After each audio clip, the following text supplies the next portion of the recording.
My 4-year-old daughter suddenly exclaimed. Grandma who passed away is telling us to run away right now. It was late at night when we were staying at my in-laws' house. I was puzzled and asked, "What do you mean?" My daughter took my hand, urging me to go outside. As she shared her story, I was left speechless. She has always possessed a mysterious ability, and in that moment, fear overwhelmed me. I never imagined that person would be involved in something like this. I've never been more terrified of human beings.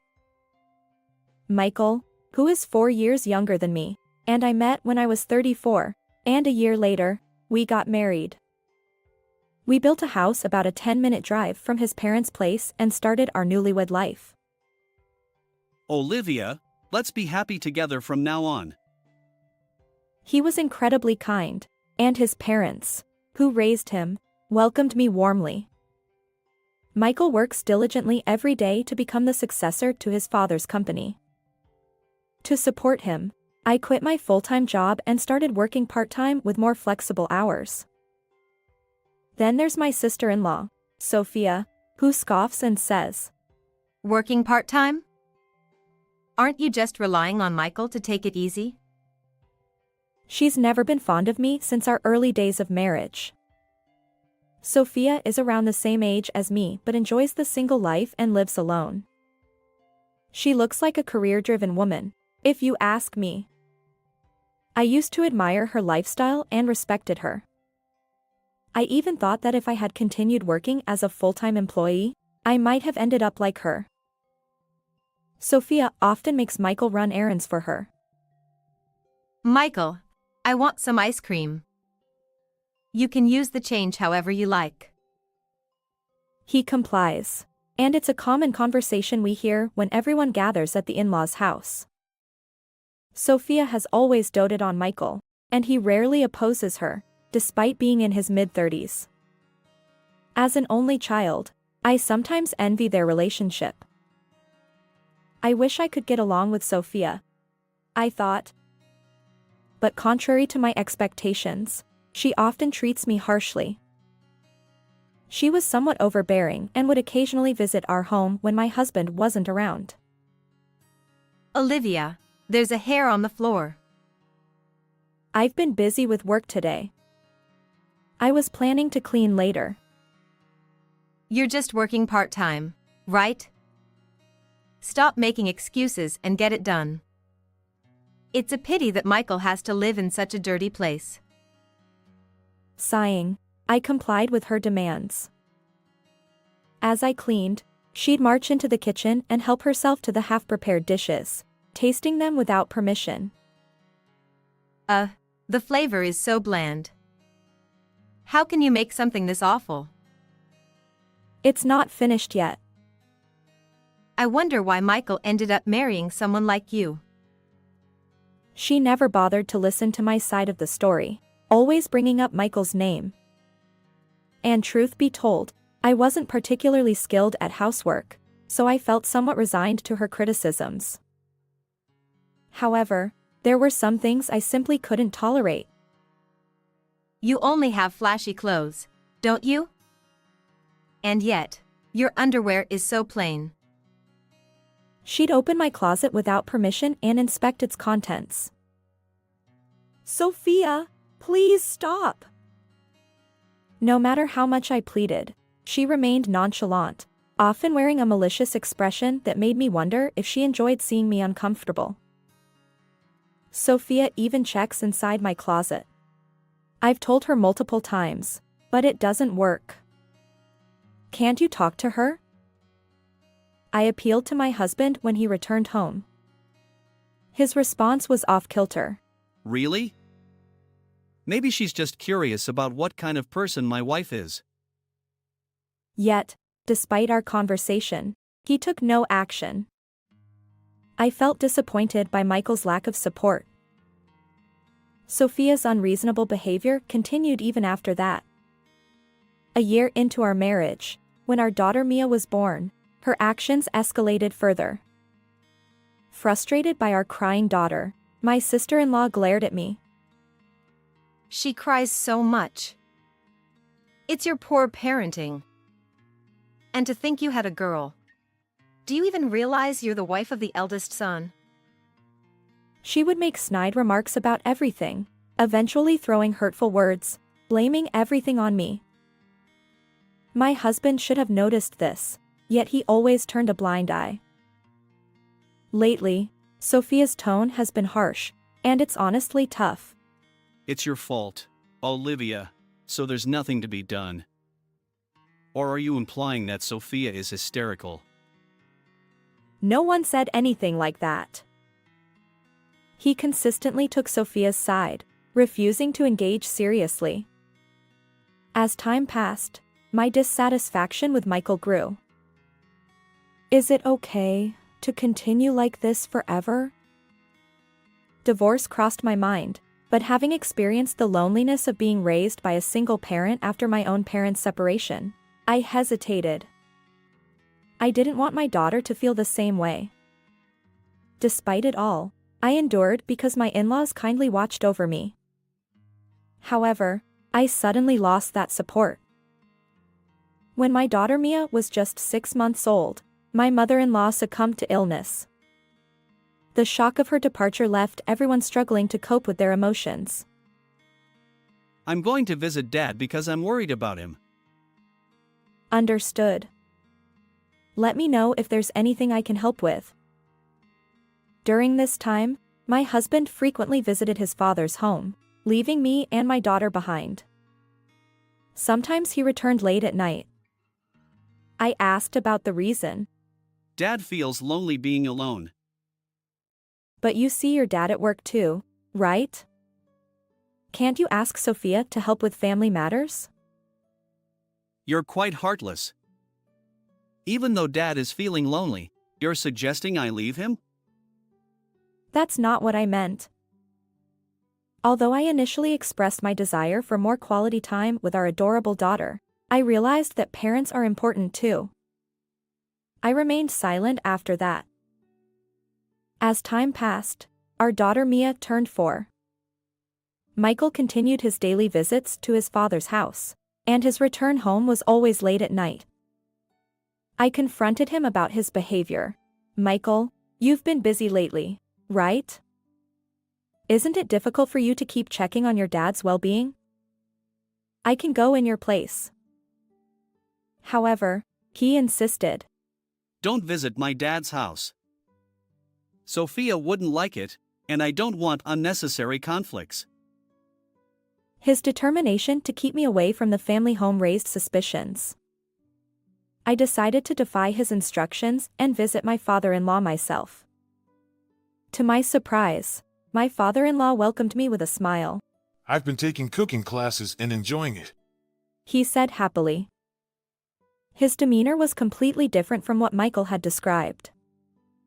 And then, my father-in-law accidentally let slip a revealing statement that left me astonished. After a few weeks since that incident, one day, my husband suddenly said, Why don't we all gather at my dad's house and have a meal? I hesitated, thinking, but Sophia wouldn't like it if I visited your dad.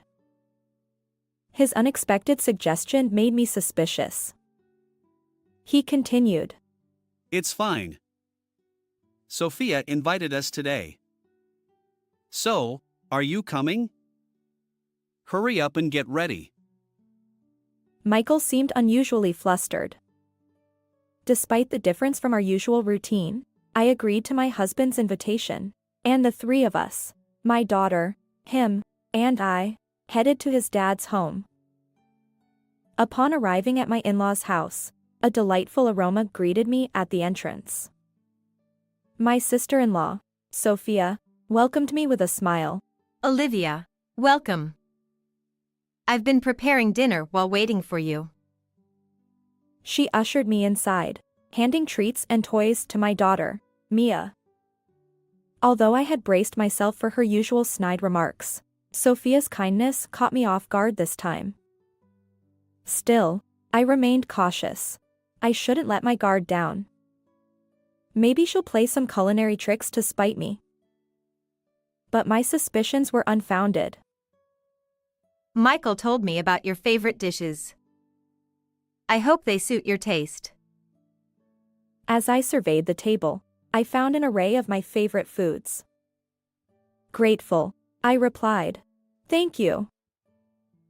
Yet, lingering disbelief colored my emotions. Sophia added playfully. Don't worry, there's no poison or anything.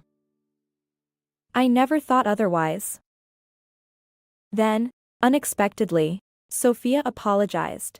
Olivia, I've been mean to you all this time. I don't expect forgiveness, but I hope we can get along from now on. Despite my reservations, I decided against further animosity. I smiled back at Sophia, willing to make an effort to bridge the gap. Great. Since we're the same age, let's chat about various things. Oh, how about staying overnight today? But I haven't prepared anything. You can use my cosmetics. Right? Let's do that. Michael, it's fine, isn't it? Caught up in Sophia's pace, I had no chance to refuse. I guess this is an important step toward getting along. With that thought, I decided to accept her invitation. Sophia was a great conversationalist, and before I knew it, I was genuinely enjoying our time together. The hours flew by, and the three of us, our family, ended up sleeping in the room with my late mother-in-law's memorial portrait. I must have misunderstood Sophia. From now on, I'll try to be more understanding.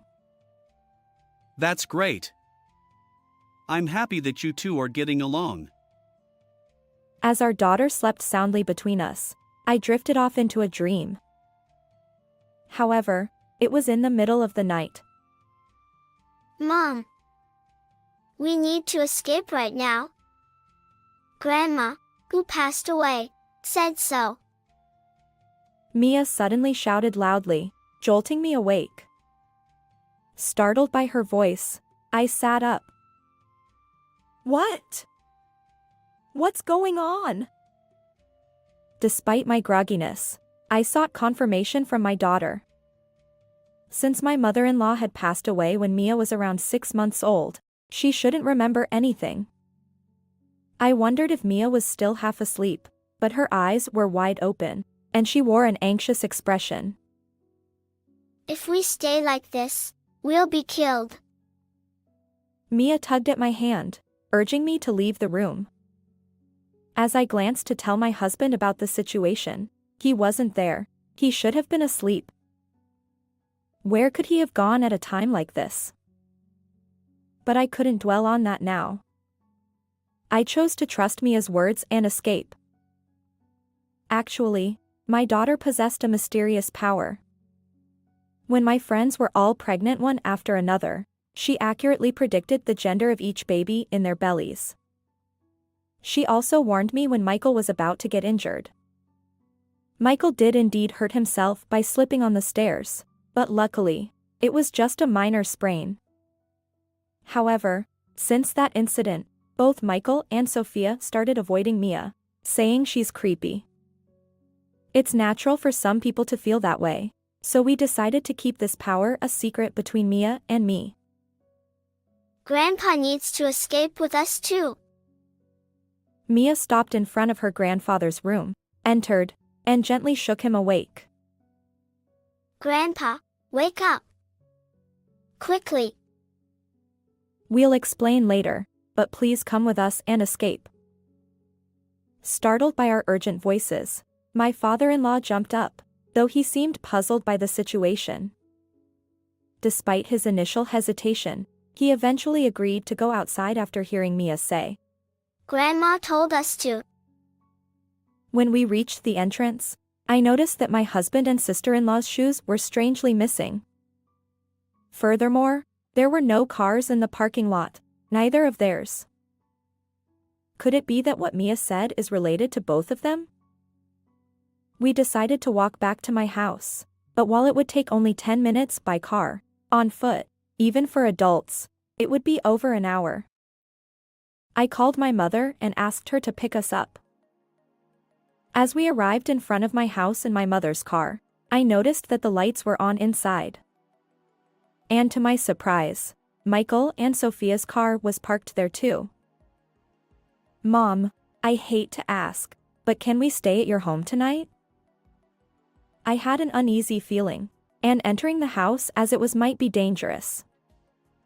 And so, we sought refuge at my mom's house. That night, my mind and eyes remained wide awake, and I couldn't sleep. As the morning dawned, I couldn't shake off the meaning behind my daughter's words. So, I borrowed my mother's car and went alone to my in-laws' house.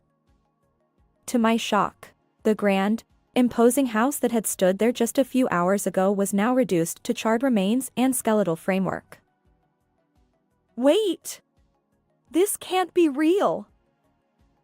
Several fire trucks, police cars, and ambulances lined up in front of the in-laws' home, surrounded by curious onlookers. On the other side of the yellow tape, Michael and Sophia were speaking with police and firefighters, explaining the situation. I slipped into the crowd of bystanders, hidden from their view, and observed the unfolding scene. After a while, some of the emergency vehicles departed, and the onlookers dispersed. The once crowded area in front of the house now stood empty. Hiding in the shadow of a nearby car, I listened to my husband and sister-in-law's conversation as they stood outside the taped-off area, gazing at the charred remains of our once grand house. It really went up in flames. The useless Mia and Olivia should be dead by now. They won't be of any help. If they survive this, it's a miracle. Once things settle down, I'll remarry my affair partner and make her child the legitimate heir to this house. The horrifying words echoed in my ears, leaving my legs trembling so much that standing became a challenge. Since Dad probably kicked the bucket too, the inheritance is ours.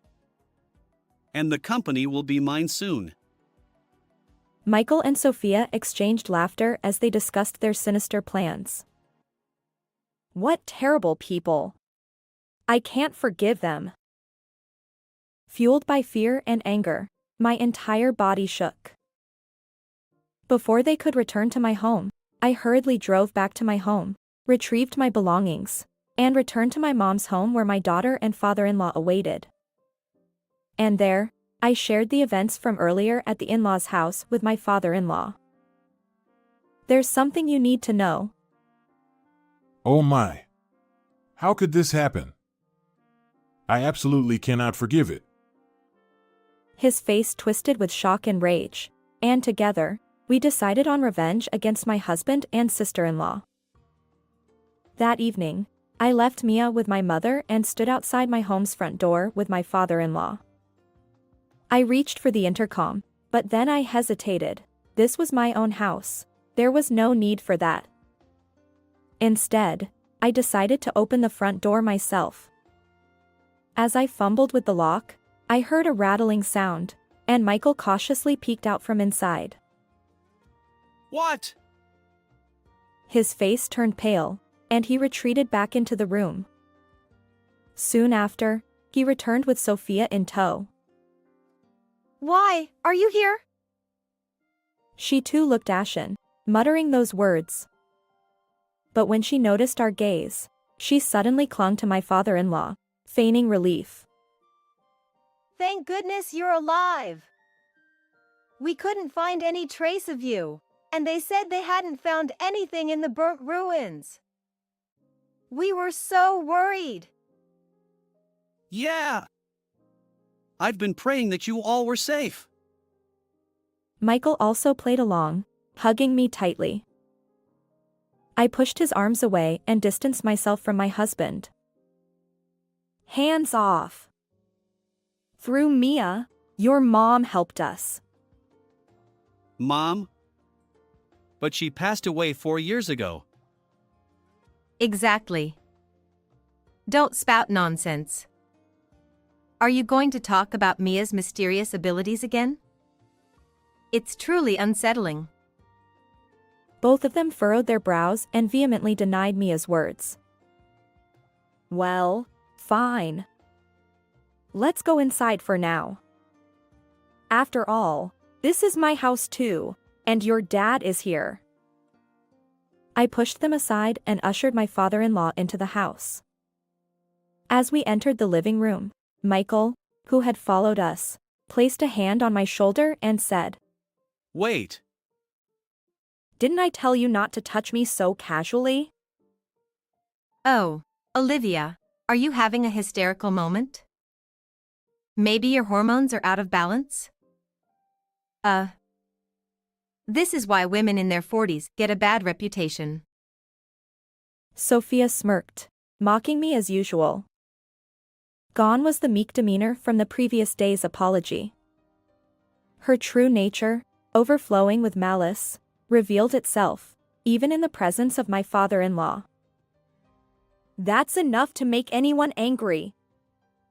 This fire incident was orchestrated by you two, siblings, isn't it? I stared at my husband and sister-in-law, hitting the nail on the head. Wait, there's no evidence to say something like that. It's impossible. Despite his anxious denial, Michael stood firm. Meanwhile, Sophia seemed composed, almost nonchalant. Olivia, really? Suspecting your own family? Something must be wrong with you. Being raised by a single parent, you lack that kind of affection. But I'm saying this because there's evidence. I overheard you both talking about the burnt house early in the morning. As I spoke, I glanced back and forth between the two of them. Huh? Eavesdropping, much? And besides, hearing a story from such a chaotic place, there's no credibility. Yeah, what Sophia said. The police won't buy into vague stories like that. Sophia, boldly and unyielding, and my husband, who hid behind her, retorted. This dynamic must have been consistent since long ago. Is this your voices? I pulled out my smartphone from my pocket and played the recorded audio. It captured the conversation between the two of them from that morning. Why are you doing this? When Mia woke me up in the middle of the night, and neither you nor Sophia were there, I became suspicious. I wasn't sure if I could record it properly, but I had it running. Though there was some distance, it was clear enough that the voices belonged to them. Confronted with the audio evidence, Michael and Sophia fell silent. I'll submit this to the police. Surely they'll believe it. Wait a minute. You all escaped unharmed, so there's no issue. What are you saying? You put us in a life-threatening situation, and your dad's home ended up like that. This is a crime. Do you understand? Growing more agitated, I confronted my husband's absurd statements. Sophia, this applies to you too. You must pay for this wrongdoing. Don't get cocky. You wretched woman. She launched an attack, her hostility toward me evident, but I couldn't waste time arguing with her. Here we go, I said, taking a deep breath and locking eyes with the two of them once more. By the way, what do you mean by waiting for the heat to die down and then remarrying your affair partner, legitimizing a hidden child? Well, Michael seemed caught off guard by the direct questioning and stumbled over his words, eventually falling silent. You thought you could just stay quiet when it became inconvenient? But there's evidence. This woman, right? I confronted them, brandishing a photo I'd pulled from my bag. ha! Wait, why did you investigate this so thoroughly? Sophia, what do we do? We're caught. He turned to his sister, seeking help in his panic. But Sophia merely glared at me without offering any assistance. Perhaps that lack of support drained Michael's resolve, leaving him deflated. Actually, I had suspected my husband's infidelity for some time and gradually conducted my own investigation. On that morning, I hurriedly retrieved the evidence I had collected. How long have you known? Well, it started when you said you were checking on your dad, and your returns home became consistently late. From that long ago. But I became certain when your dad told me something. Michael had warned me not to show up at his dad's house, but I defied that order one day. My father-in-law had shared something with me, a statement that, Only you would visit my home. for me, who thought Michael was merely making frequent visits to his dad's house, it was shocking. Although the photo includes Sophia, it seems your affair has her approval, Michael? I confronted them, thrusting the evidence in their faces. Humph. So what? Isn't it your fault for being cheated on? You lack any charm. Clearly, she was aware of this situation as well. Among the evidence I had gathered were photos showing the gradual growth of the affair partner's pregnant belly and, most recently, images of Michael and the affair partner strolling with their baby. Olivia, it's not what you think. There's a valid reason. Suddenly, my husband changed his tone, attempting to justify himself.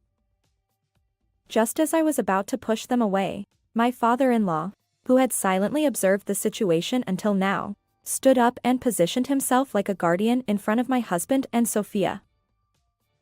What are you both doing? Bullying Olivia, engaging in infidelity, and even endangering our lives. What's your intention?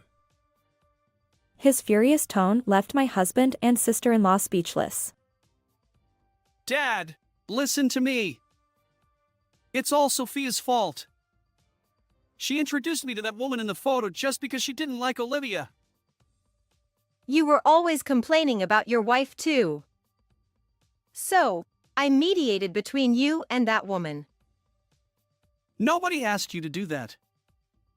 Besides, it was you who said our daughter, Mia, couldn't be the heir because she's a girl.